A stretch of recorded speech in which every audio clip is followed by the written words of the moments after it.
If you put a racing driver in a racing car, as they did in the 70s, 60s, 70s, 80s, 90s, if it was dangerous, they'd still drive that fucking car. And they'd drive it to the maximum and beyond the maximum until it explodes in a ball of flames and they die. But unfortunately, they had to be stopped. They had to be stopped. But in motor racing, they said it's got to stop.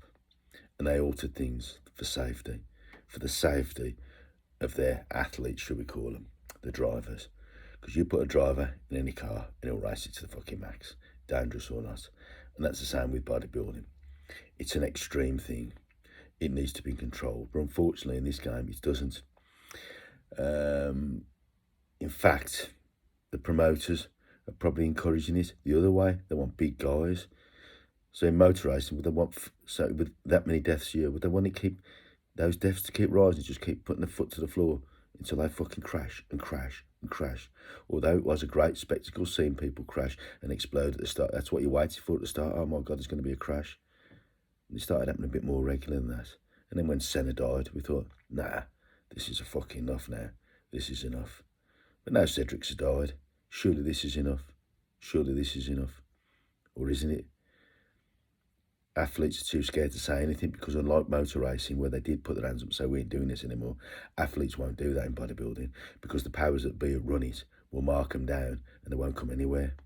If they don't mention certain supplements and certain supplement companies, they won't come anywhere. It's controlled. It needs an independent body to run bodybuilding, a totally independent body, not the money makers who are making money from the top to the people from the bottom. That's what it needs. But will it have that? And the athletes can decide that. If I was an athlete training now, like we did in the 90s, we'd just let it get fucked. And we'd move to another federation or something else, we would. Because the pro cards, if I'm going to be honest with you, aren't worth the paper they're written on now. Anyway, they're not. Just like boxing, it's going to become a farce. And what's happening now, people aren't competing as much, especially in the UK, because it's too expensive. Too expensive. And I said at a press conference, are the days of somebody being tanned and costing so much and being fucking groomed by so much and have to wear a certain bikini and fucking this and that and the other and having to pay for your mate to go backstage. Are those days over? And they said yes, but they're not. So to do a show now costs you 400 or 500 quid. Madness. If you cross over, another couple of £100 or 100 quid. Madness. But only one person can stop that. You, the athlete. Do you want to? Do you want this sport to change? So when the youngsters come into it, it's a sport worth doing. We're going to carry on the way we're going. And more people are going to die. And the youngsters coming through, they'll end up just the same. Chasing that dream. What isn't really there? It's the fun, the journey. That's the good bit. Just like me, when I got to the top in my certain game and mixing with the right people, you thought, this ain't fucking right. This is all corruption. This is all exploitation. Every sport's always been a little bit that way. But our sport, where people are dying, and there hasn't been no change, that shows me that the powers that be have little or no empathy for the athletes. That can't be right, can it? When you've invested so much into your sport, your love. Luckily for me, I got out at the right time. There was one pro card for the man, one for the woman. A bit too excessive, it was. Should have been one for each class, but that's just the way it was. But I know one thing, we did our due diligence, and when we took the gear and all the rest of the stuff, we knew exactly what we was doing, and more unfortunately, what was going to happen to us. The athletes now are being coached by people who don't know them, who have no moral compass to do anything right for them. They don't care. And they're prescribing courses of steroids for ladies, they're like I've never seen, for somebody that don't know. Is that right?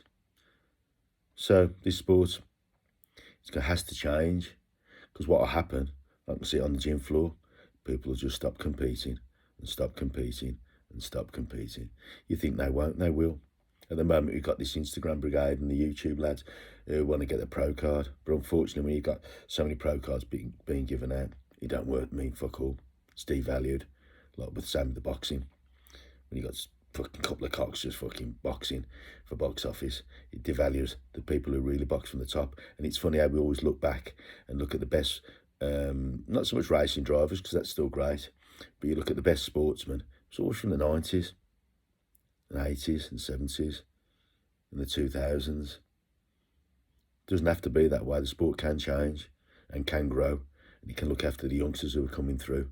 But I don't see that at the moment. But more importantly, I just see the youngsters chasing adulation, validation,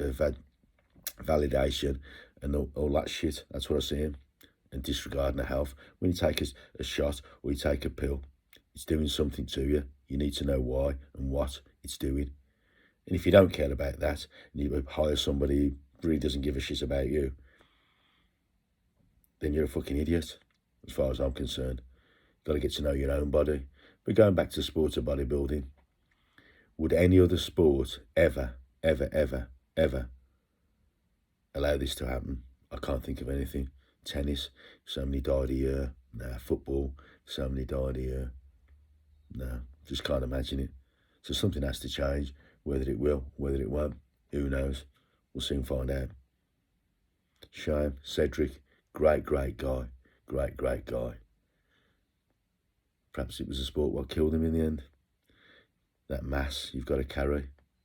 It's a shame. He was one of the most athletic guys. Maybe it was just a health problem. Who knows? I don't know. All I know, he was a great guy, and he's not here anymore. And it's going to happen more and more in the lower leagues. Not even the professionals. It probably doesn't even get recorded. Who knows?